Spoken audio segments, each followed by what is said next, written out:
ये क्यों हुआ कि आप को बिहार से टिकट नहीं मिला लड़ने का पिछले लोकसभा चुनाव में? हुआ क्या? What happened? दिल्ली आपको भेजने की जरूरत क्यों पड़ी? क्या हो गया? कन्हैया चेहरा है बिहार से, तो क्यों कन्हैया नहीं लड़े यहाँ से?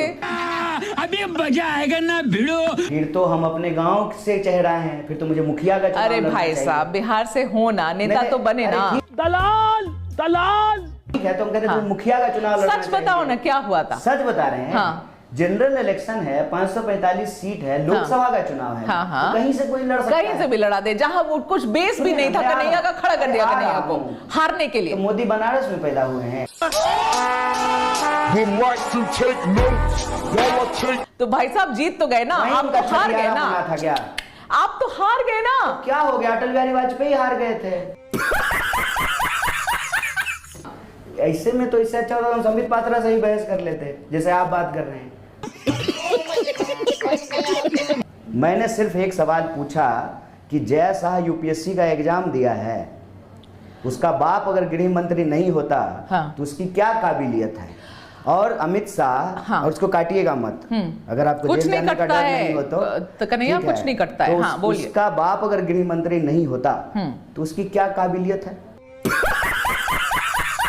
इस हफ्ते तेजस्वी यादव ने खुद को एक तरीके से सीएम चेहरा माना। वो मुसहर के सुनिए ना, सुनिए मेरी बात। मुझे लगा कि आप थोड़ा पलायन पे बात करेंगे। अरे करें, नौकरी पे बात करेंगे। भाई साहब सब पे बात करेंगे क्या कन्हैया? आप वही कर रहे हैं जो प्रेस कॉन्फ्रेंस में कन्हैया सुनिए जो सवाल जनता ने, हमारी यात्रा चल रही है, मेरी बात सुनिए, हमारी यात्रा चल रही है।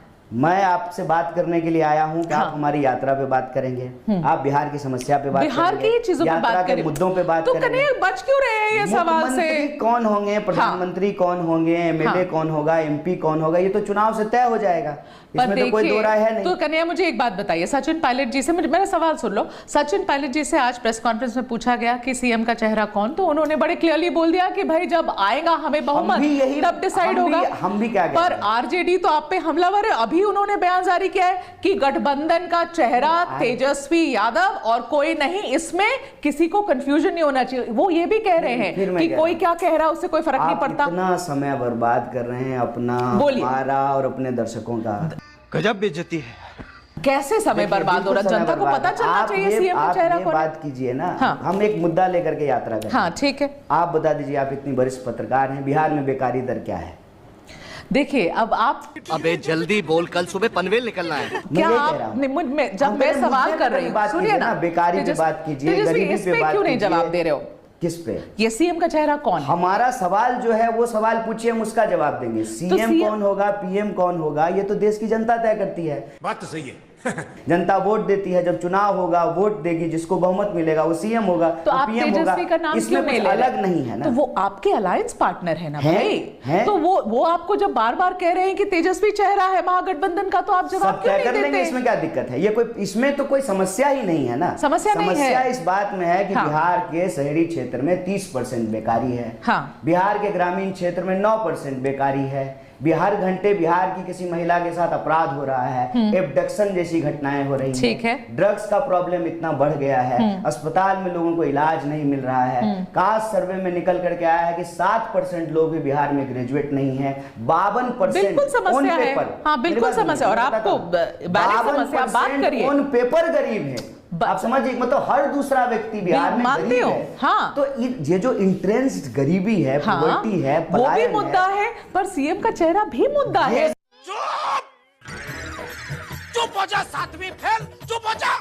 मैं तो सवाल करूंगी, जवाब तो आप ही देंगे। आपके कैमरा पर्सन आए हैं, आप इंतजार किए हैं घंटों, तो कोई तो जरूरी बात कर लीजिए। दिन भर चैनल में बैठ करके स्टूडियो में तो आप यही करते हैं। एक बात, अरे बाप रे, ये तो धोती खोल रहा है।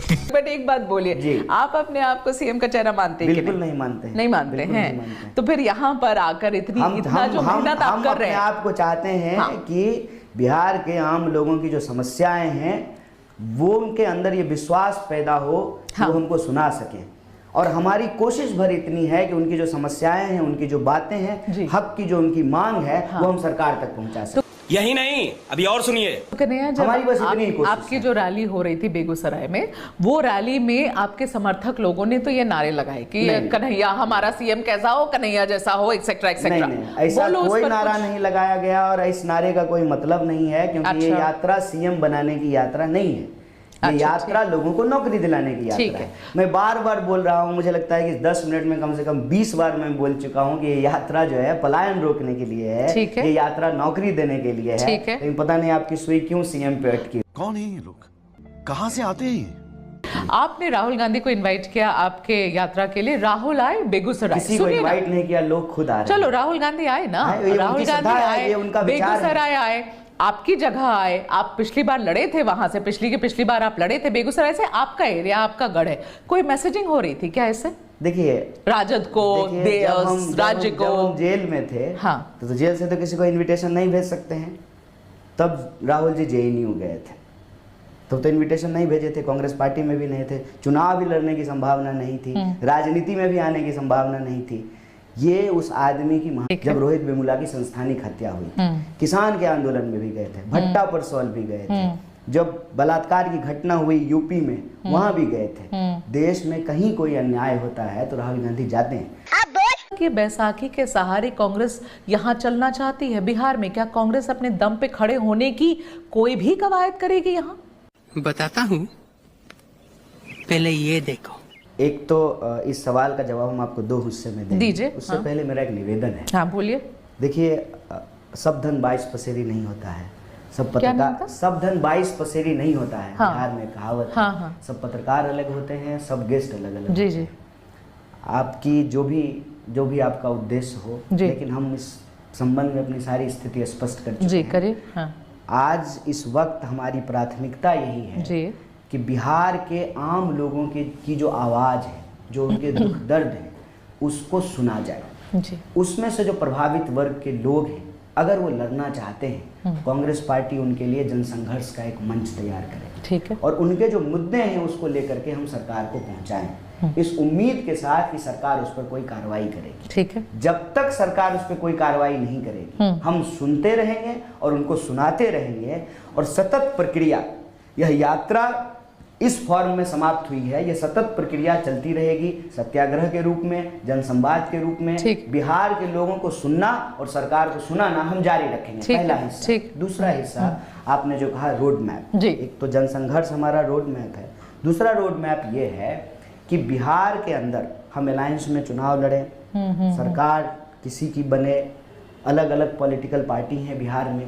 हमारी पहली कोशिश ये है कि बिहार का जो सबसे बड़ा सवाल है, चुनावी चर्चा उसको केंद्र में रखें, इधर उधर की बात की बजाय जो सबसे मुश्किल परिस्थिति बिहार के लोग झेल रहे हैं, उन परिस्थितियों पर चर्चा हो।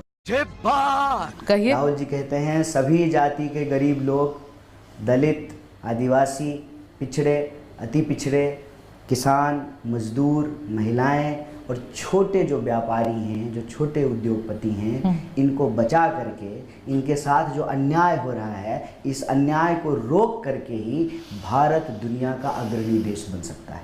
बिल्कुल आप पिछड़ों पर फोकस नहीं कर रहे कन्हैया? मैं तीनों बात सुन ली। ठीक है, बोलिए। इकोनॉमिक पॉलिसी के हिसाब से हम चाहते हैं कि इस देश में जो प्रोडक्शन करने वाले लोग हैं, उन प्रोडक्शन करने वाले लोगों को बचाया जाए। जो वेलफेयर स्टेट है, जहां पर आपको पीएसयूज को बचाना है, लोगों के लिए वेलफेयर स्कीम लेकर के आना है, इसीलिए कांग्रेस पार्टी न्याय की योजनाएं लेकर के आई है। सही पकड़े हैं। सुनिए ना कन्हैया, यही है कि फिर आप गरीबों की बात क्यों नहीं करते, आप जातियों की बात क्यों करते हो कन्हैया? बार बार राहुल गांधी जाति जाति जाति जाति, थक गए सुनकर हम सब। अभी मजा आएगा ना भिड़ो। जाति समाज में नहीं है। हाँ, समाज वही तो जाति के आधार पर भी शोषण है ना, तो जो जाति के आधार पर शोषण कर रहा है उसको आप जातिवादी नहीं कह रहे हैं, और उस शोषण से जो लड़ रहा है आप उसको जातिवादी कह रहे हैं। भाई, जो समाज के लोग हैं, जिस भी वर्ग और पहचान के हैं, उनको भागीदारी करने की बात, इसमें जातिवाद कहाँ से आ गया? जातिवाद तो वो लोग कर रहे हैं ना कि जातीय पहचान के आधार पर आज भी जो है लोगों को घोड़ी नहीं चढ़ने दिया जा रहा है, पानी नहीं पीने दिया जा रहा है, मंदिर में घुसने नहीं दिया जा रहा है, मंदिर घुसने पे मंदिर को धोया जा रहा है, घर के सामने से बारात नहीं निकालने दिया जा रहा है। आप एट्रोसिटीज के आंकड़े तो उठा करके देख लीजिए। अगर आपके ऊपर अत्याचार आपके लिंग के चलते होगा, आपके औरत होने के चलते होगा, तो न्याय भी तो इसी आधार पे मांगा जाएगा ना। तो मोची जूता सिलता है, ये उसका धंधा है, धर्म नहीं है। माली माला बनाता है, यह उसका धंधा है, धर्म नहीं है। ब्राह्मण पूजा कराता है, बोलिए धर्म है कि धंधा? आप बोल बताइए, कौन जातिवाद? हम जातिवाद किए? आज जातिवाद शुरू हुआ है।